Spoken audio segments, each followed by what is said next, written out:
Hello guys! Ang ulam natin ngayon ay sigarilyas. So ayan, namili ako nito sa palengke. 20 pesos lang ito siya.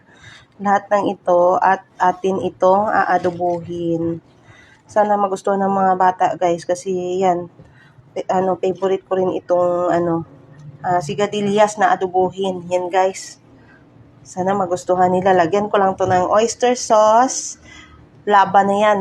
So sa inyo, anong ulam nyo ngayon? Yan ang ulam namin Kaninang tanghali, may crispy. So ngayon, ito na naman siya ang aming ulam.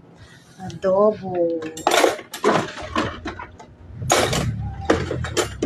Ito na ito sa aming hapunan. Yan guys.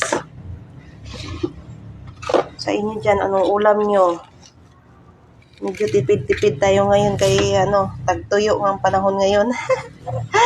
Diba? Masarap ito siya guys. Lalo na ito. Tingnan niyo ito. Ano to siya? Medyo mura-mura pa kaya malambot-lambot pa yan siya. Pinili ko talaga yung maliliit-liit kaya mahilig talaga ako sa maliit. Char! Okay guys, magluluto muna ako. Bye!